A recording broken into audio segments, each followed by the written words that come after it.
This is Thank You Mama, weekly lessons from mothers all around the world.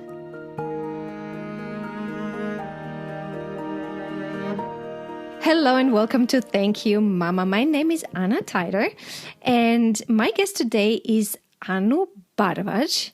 Anu is the founder of Women Investing in Women Digital, which is one of the world's largest digital media platforms focused on women and investing. Also, Sheqonomi, Crypto Queens, and the State of Women Institute. Anu will tell us more about all of this.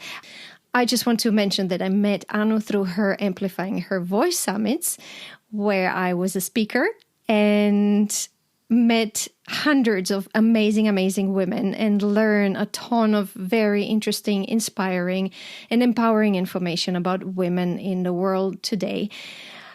Anu, welcome. Thank you for having me. I'm so happy to be here, Anna. I'm so excited you're here, and thank you again for organizing Amplifying Her Voice. I'm so in love with the project and everything you do, and all these women. I keep asking you, where do you find all these amazing women? How is it possible? Oh my God, they're just coming. There's more. I mean, we have another summit coming in June 22nd to the 24th. For those of you that are listening. And we've created our own event platform. And this is a big surprise, Anna, even you don't know, but I'm going to share the screens with you so you can see like what we've been up to since we last saw you. Mm-hmm. And it's like a custom site for all our speakers, their podcasts. And it's really nice. And so what I will say is, people like you reach out to other friends and the word is spreading, and we're really looking forward to doing something impactful this fall as people start to come together. Like from 18 months of this pandemic, I mean, we needed something like this. So I think women are actually finding us now, like instead of the other way around. But Anu, tell me more about the Women Investing in Women Digital and all of this. You have so many platforms that you've organized. Do you want to tell me a little bit more about them and what their goals are? Sure. So Women Investing in Women Digital started off as conferences and events, summits focused around getting women entrepreneurs funded and getting more women to invest in them. And we did these all over the world, small, like 40, 50 people initially, and then it grew, and then it turned into a summit series around the world. It went global. And the last summit we did at NASDAQ, the Nordic Stock Exchange, we had 1,400 women talking about investing. And that was in Sweden at NASDAQ OMX. And then after that, this was back in 2014, where we said, we need to go digital. This is such a big conversation and there's so many people we haven't reached. Let's start to think about ways to engage. And so we started a radio show podcast called Women Investing in Women and Girls. My co-host was my babysitter. My nanny was my producer from Austria. And my 2.5-year-old daughter would say, welcome to the show. Thank you for joining us. And we would call UN Women, UNICEF, Princess Rima of Saudi Arabia with her daughter in Saudi. We called the former Deputy Prime Minister of Sweden with her granddaughter in Stockholm. And we were just doing all these interviews, and the girls were, learning from role models and so on and so forth. And the platform just kept building. And eventually we partnered with Voice America Kids. And, it was fantastic. So that was kind of the introduction to the podcast network, the State of Women Podcast Network. That's now about 300 women, and you're one of them also that's on our podcast network. Very honored. Yes, very honored. No, I'm very honored. No, we're very honored. Yeah, so basically, we've been building an app called Sheqonomi over the pandemic. And Sheqonomi, what's interesting is we have created mobile apps that have podcasts featuring women from 5 continents now in English, Spanish, Chinese, including your podcast. And basically, we have them on Android, iOS, and a new platform called KaiOS.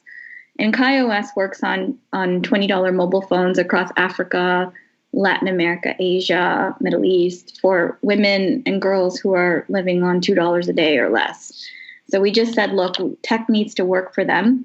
And if we can make it work for them, then we can make it work for us. And it shouldn't be the other way around where they always get the, ends, the scraps. And so I've been building this for the past, year. The apps are in the app stores, and Amplifying Her Voice was created so we can start engaging all of our community members, our stakeholders, and then bringing everyone together to join this conversation. So every single panel that was recorded, we're now going to create an audio version that's going to be loaded on our mobile apps eventually. But the goal is to basically try to give access to information and education for as many as possible, especially those 900 million girls that are out of school. And those women who've left the workforce because of issues like this, like not having connectivity and able to use this platform. All of our initiatives are very connected. We know our community so well that we design products and platforms that engage them. A large number of our women are financially savvy, and those that aren't, we want to make them savvy. And so we have a group called Crypto Queens that educates women about crypto, and everybody that listens, likes, shares like these podcasts on our apps, we're rewarding them with tokens. And tokens can soon be shared. They can be spent, they can be saved, they can be donated, they can be invested. And we're working with regulators right now to make them, like exchangeable into real money. And the beauty of like what we're doing is, how do we all get incentivized to listen and learn, and how to get incentivized to share our voices at the end of the day? Because for so many years, our voices have been, just pushed aside. But now not only are we going to be able to express ourselves, we're going to be rewarded for it and empowered for it economically. And that's like been my dream. And I think this innovation, everything has just brought it together. We just signed an MOU with the United Nations 2 weeks ago to take our apps into refugee camps. And I can't think of any greater, gift to the women and girls that are going through what we're all going through right now, who need it the most than what we've been creating right now. So if they manage to get a cheap phone and mobile phone network, these women can basically listen to all these podcasts and create their own podcasts. And as you said, not only educate themselves and inform themselves, and I think empower themselves, which I think is very important, but also start creating and putting their voices out there. And all of this, through all of this, get financial incentive. That's amazing. Yeah. So that's the piece that we're working on right now. It's already built. We've already coded everything. And with this new website platform, we have your podcast on there also. And basically, you can listen and learn off the web as well and earn tokens. And the store is right there, so you can see what you can buy with your tokens, and all of that's coming. And so we just had our summits to get everybody on the platform, build it, so we know what you like and don't like. But then in the fall, this whole thing's going to blow up and explode. So we're excited. I'm super excited, Anu. Congratulations to everything you're doing. Thank you. Yeah. But tell me how you got there. I read about you working between 2010 and 2013 for the U.S. Department of Commerce. So is this how you created a knowledge and network for where you are right now and what you're creating right now? So I think what I've created right now is a culmination of everything I've experienced since I was born until now. I don't give it that's just something that happened last year or 4 years ago or 10 years ago. It's something that's been building and building. And it's like all these experiences in life, it's kind of like you're on this journey. Somebody's just shining a torchlight and you just keep going. And it's been that kind of experience for me, interconnected experience. So I always knew I wanted to do something big and I wanted to do something global. I went to Georgetown University. During grad school, I won $500,000 in scholarships and grants. And this was like free money to like go and study whatever I wanted to study. And that took me to about 60 countries around the world doing like academic work, just learning about people, cultures, things. And I ended up, after finishing grad school, I ended up in Stockholm, Sweden. And got my MBA there in Stockholm, and applied for a Fulbright scholarship to go to India, to the Indian Institute of Technology in Mumbai. My study was on high growth women entrepreneurs. And when I got there, I realized there were 14 women who were venture backed in a country of 1.4 billion. Women out of 1.4 billion. So this was like, wow, like shocking, eye opening. And I was like, I'm going to be done in like 10 days. Like it's not going to take me long. And the professor looked at me and said, that's not your study. The study is why. Why is this happening? And that took me a whole year to like start understanding what is venture capital, what is private equity, what is institutional investing, what is the sovereign fund, what is a pension fund, who are these family offices? And I got into this space called private equity and ended up doing a global benchmark on women in private equity at the end of the year. And through that, I started to understand how money works, how money moves, who controls it, why they control it, where they're investing, and just parameters around that. And ultimately partnered with the State Department, the Commerce Department, many different governments, many different institutional investors and family offices that wanted to be part of this new initiative that I created while I was 3 months, I was third trimester. I was 3 months away from having a baby. Wow. We're going to create this problem, trade mission to Scandinavia, and you're going to be the one to do it. And, line up all your investors that And so literally it was just one of these things where, I couldn't even travel to the actual event that I planned that had like multi-billion dollars worth of investors coming. And if I could do that blind, sitting at home, having a baby, I can do that whenever, And so that just gave me the confidence, doing this in the Nordics, doing this in the Middle East, planning out these trips in Switzerland, France, Latin America. I mean, literally, I did their homework for them. This is the US government, and told them where the money was, who was investing, what ticket sizes, where, bringing US investors over to meet these investors. And literally, we had $175 billion worth of funds under management that we were shopping to these different markets in the Nordics and the Middle East when I left. And at that point, I just said, now that I understand the game, it's important that we focus on women, and let's change the table that it's going to be women investing in women. And that's how it was born. Wow, Anu, I am so impressed. You are empowering everybody around you. Let's talk. Thank you. Yeah, let's talk about Mama Rani. And we already had a little conversation that this wasn't a smooth sailing relationship. Do you want to tell me more about it? So my parents came to the U.S. in the 1970s, like many other Indian immigrants to the United States. And they're all the best of the best. These are all the best and the brightest physicians. And they were handpicked, cherry-picked, from India back then. And there's a whole generation of Indian girls and Indian men and women like me. and basically, they all worked hard. They all found their way, and they all started with nothing, 2 suitcases. Everybody came here, and you can see their pictures and just, the whole journey. And they did extremely well. Like this was like the vintage year of like Indian medicine and whatnot. It was like the 1970s. Like if you can get people from that generation, very different than techies that are coming from India to the US now, because India has changed, and the types of Indians that are coming now are very different than the ones that came then. So my experience, as growing up here, there weren't a lot of Indians where I was based in Charleston, South Carolina. My father's side of the family was very traditional. They wanted to maintain culture and so on and so forth. My mom's family was more liberal, way liberal. And I ended up going to India for the first few years of my childhood. So she was working, Anu. She was a physician as well?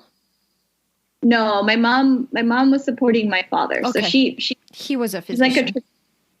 She wasn't a physician. She was a pharmacist by training. So she worked initially, and then after my brother was born, she never went back to work. Once my father started working as a doctor, officially licensed and everything, then she was like, I'm not going back to the workforce. She ended up working for him in the end.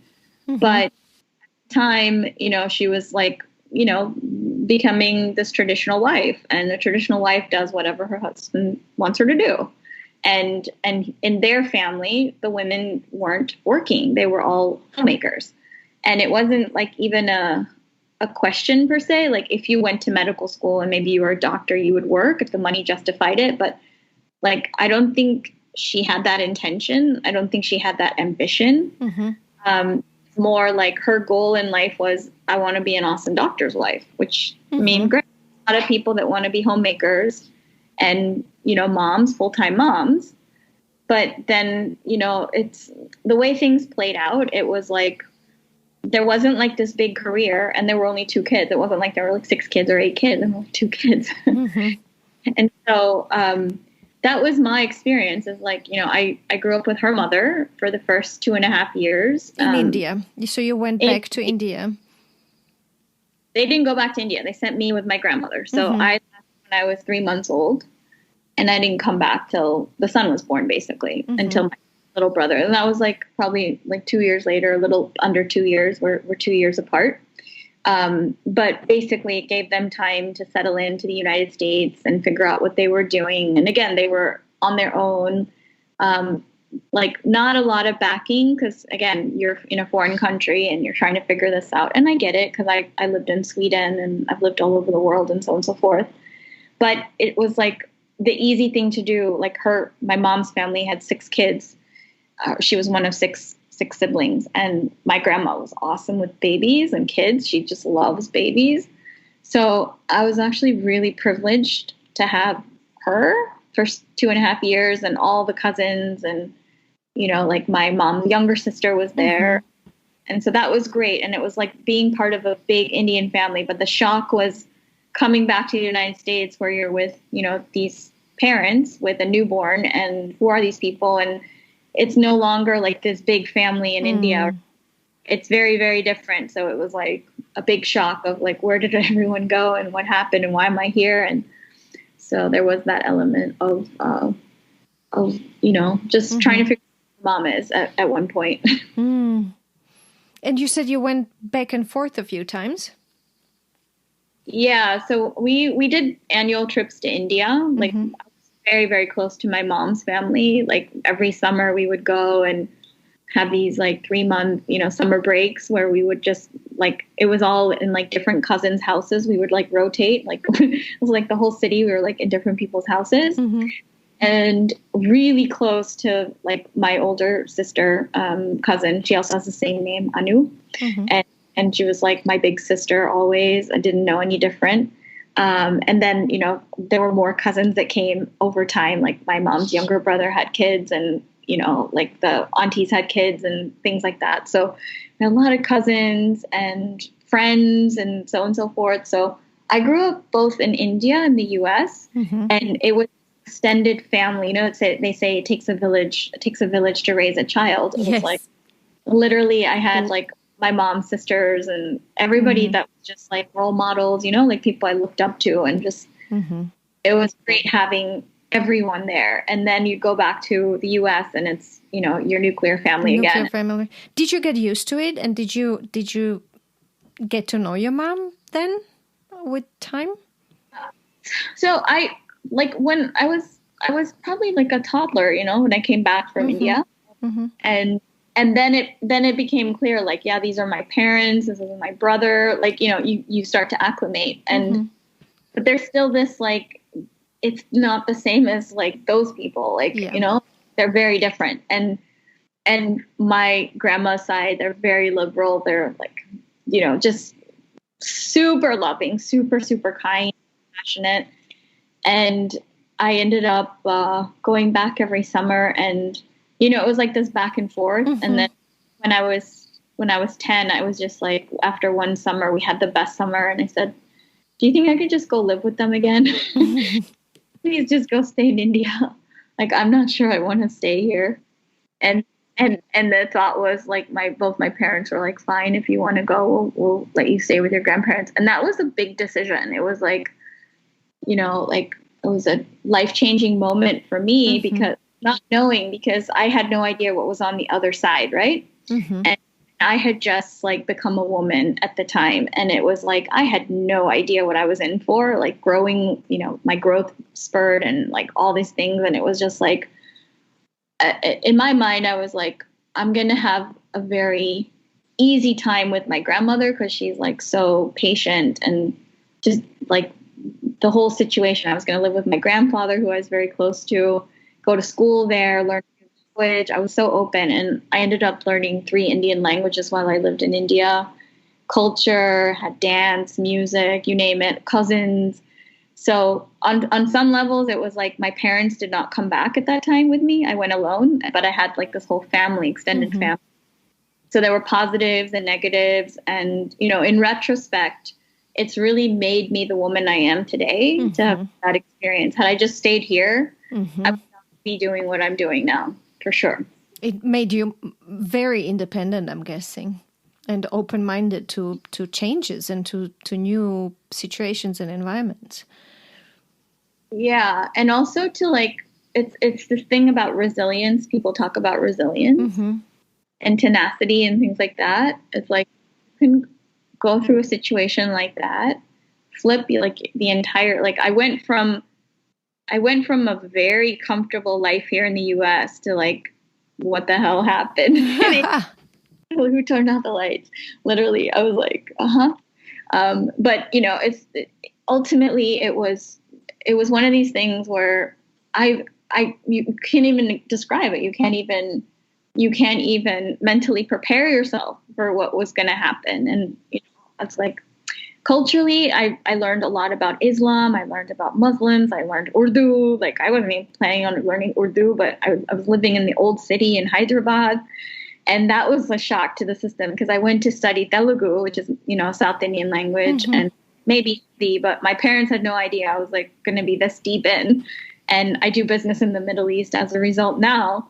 That would have never happened had I not been to India and gotten to be friends with so many girls that were coming from Bahrain and Saudi and Oman and UAE. Like they all became my best friends. And so it's one of these things where you don't know what you don't know. And ultimately something beautiful is waiting for you if you just let it happen to you. And that's what happened. I know 2 questions. What is Urdu? Urdu is, it's almost like Farsi. Like, so when the Mughal It's invaded, language. Okay. It's like Iranian, but the script is like Iranian. It's the same alphabet as Arabic, but dialect is like some words they mix in with Hindi. Like the city I grew up in Hyderabad, the Urdu there is like completely mixed up with Telugu and Hindi and Urdu. It's like a mix. But it's a pure language, and it's a very poetic language. And where is it used? It's used in Pakistan. A lot of Pakistanis speak Urdu, and people in Hyderabad, India, speak Urdu. The Muslim community primarily, but I mean, you do have Hindus that speak it. Very few, but like it's a pure language. It's beautiful. And the other question is: so when did you come back to the US? So I actually got hepatitis B while I was living in India, which was one of the other cool things about this little stint there. Almost like got very, very sick, almost died, went in. And it was because I ate something bad on the street. And ultimately, the thing about hepatitis B is now it's like you can take shots and things like that. Back then you didn't have it. And that just shocked my system, because these are children like getting sick because of like foodborne, airborne, waterborne. And this is like really a shock to the system. Like, what if you don't have parents? What if you don't have people taking care of you, and so on and so forth? And so this was like an eye opener in a big, big way, like why we need to care for girls, especially, which is why this app exists now, is like the learning and things like that. It would not have happened had I not experienced this when I was 10, 11 back then. And then I was brought back. I came to visit my parents during summer holidays, and I'm like, why am I there again? Like, why did I go in the first place? Like, what was the whole I mean, shouldn't I be here in like middle school? And they were like, yeah, I mean, if you want to like follow tradition, you can come back, and, just know that we'll be very strict, and we don't like the culture here, and you're going to have to follow rules, and you're better just go back to India and live like an Indian kid. And I was like, it was very twisted, this whole reality of we can live here and, just have like appreciate the benefits of being here, but yet we want to maintain this culture. And it was just very warped mentality. And I say this now as a child, you can't say this. Like these are your parents. You can't say, why are you here and you're leaving me there? That's wrong. You can't say that. And why didn't you come? You can't say that either. Because obviously they have work and they're paying for everything. So it was just like this, I still don't understand because I have a 10-and-a-half-year-old daughter now, and I can never fathom leaving her in the middle of like the souk, in the middle of a city where she doesn't speak the language. Like I couldn't do that. Like just what constitution says this is correct? I don't. So I came back for high school and ended up at an all-girls debutante school in Charleston. It's kind of like Gone with the Wind, if you've ever seen like these beautiful. It's all of those girls and their grandmoms and great grandmoms used to like live in old Charleston, and it was just going from the souk to the Gone with the Wind. Gone with the Wind. Yeah, exactly. Wow. Yeah, so then I was like, okay then. So all girls school in Charleston, South Carolina, with roses and white gloves and blah blah blah, and it was just like special school for special girls. And it was like we made you make whatever surrounding you have work for you at the end. And I lasted 4 years of high school, and then I'm like, I want to leave the South and never go back. I'm done. And so literally got into Georgetown and have never gone back as a result. But it was just like, yeah. Wow, Anu, what a story. Wow. But let's talk about lessons. I would love to share lessons, and I don't know if I should ask you, what have you learned from your mom, Rani, through all of this, or just what have you learned from all of this, or through Grandma Ralita? So the thing is, like, you do what you need to survive, ultimately. And my mother is really religious. She's like, does a lot of ceremonies and follows tradition and so on and so forth. And what I've learned is to really question what it is that you believe in and why. Because if everyone follows this blindly, like, you could be doing the wrong thing and not realize it until it's too late, until it's way too late. And it could end up hurting people, and that might not be your intention. But it's one of these things that I think through with my own daughter, and I try to communicate very effectively with this little one, and see what she wants. Is she okay? To check in, make sure she's comfortable. And we've said we're not going to follow certain traditions that harm our child. It's not necessary.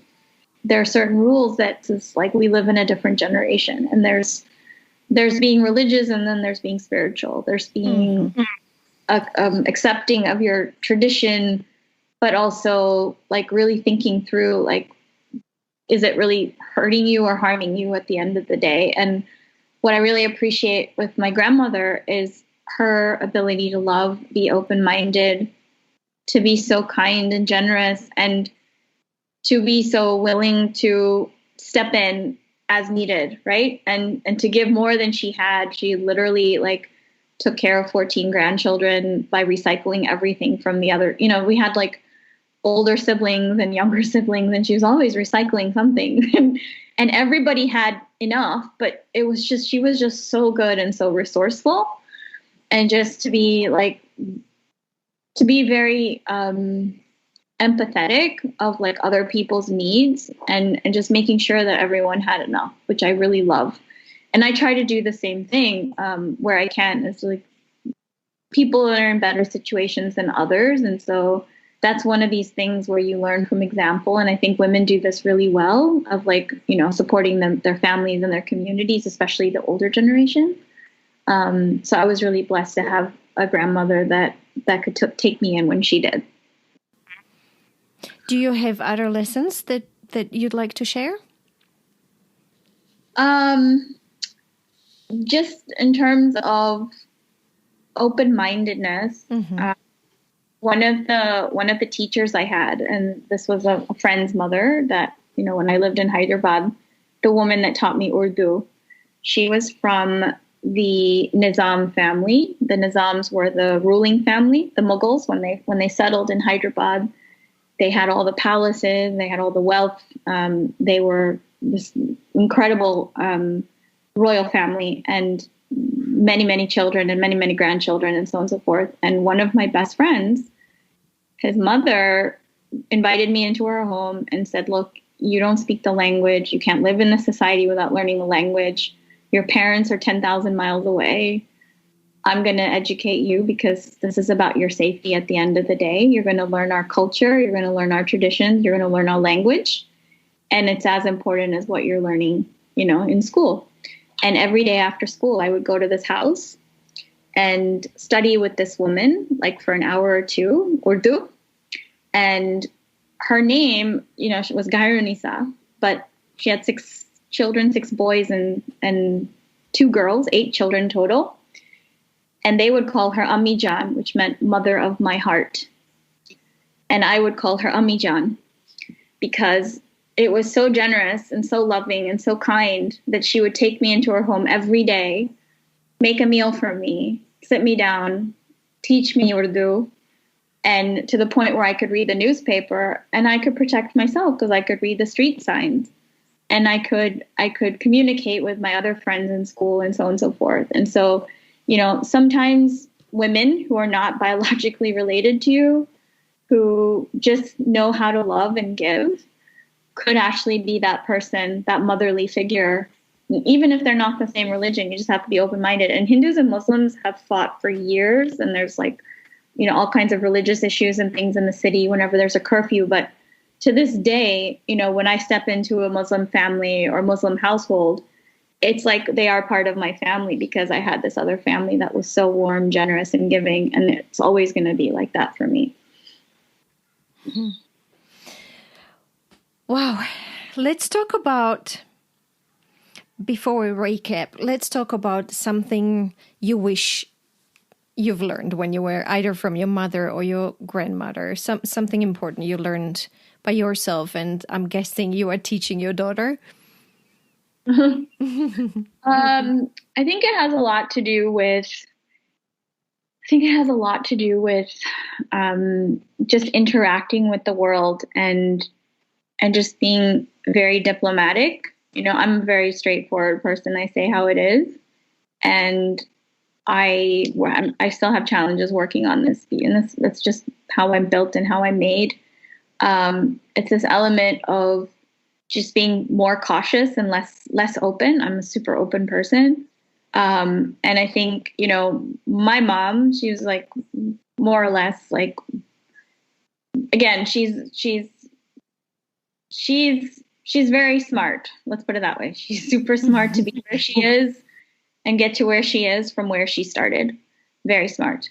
And my grandmother is also very, very smart she just can make things last forever and ever. And I don't know how she did it. It's like this magician trick. And I wish I understood her magician trick better. But for me, it's just, just navigating around the world. We're like simple people, it's like just you move from the heart and, you do the right things and you do good things. And we believe in karma and good things will happen to you. So I think, there's a lot of people out there that know how to navigate politically and know how to navigate, people maybe better. I don't know.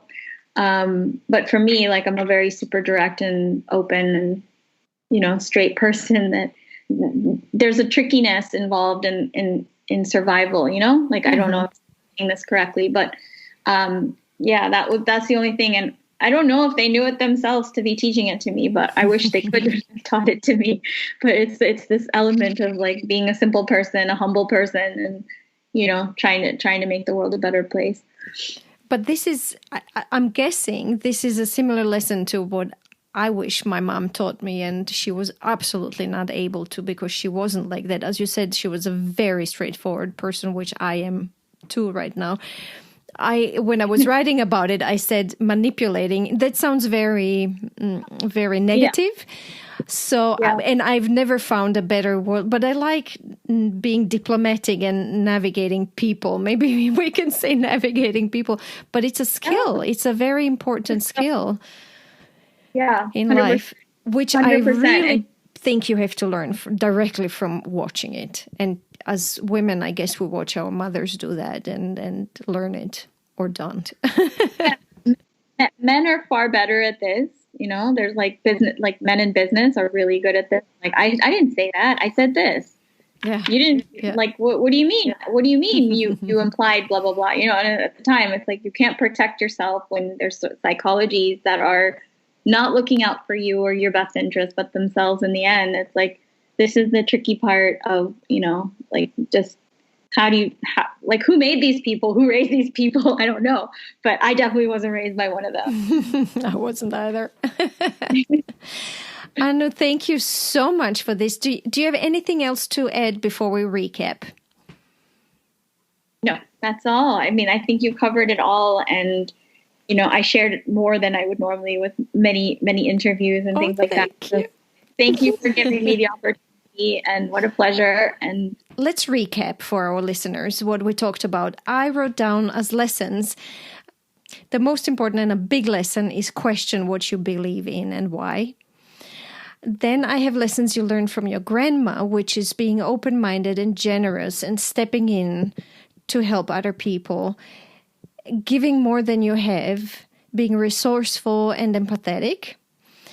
And as a third big lesson, which you learned from Ami Jan, who wasn't your mom, but as you said, you can find other mother figures in your life, even when they're not related to you, is open-mindedness.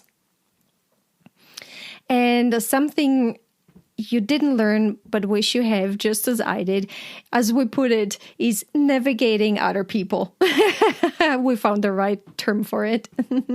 Yeah. Exactly. Anu, Anu, thank you so much again. If you enjoy Thank You Mama and want to help it grow, please take the 2 seconds to leave a 5-star review on Apple Podcasts. It really helps. If you'd like to get in touch, you can send me a mail at info@thankyoumama.net. You can also find me on Instagram, Facebook, and Twitter under Anna Teider. That's Tajder. This was Thank You Mama. Come back next week, subscribe, and tell your friends.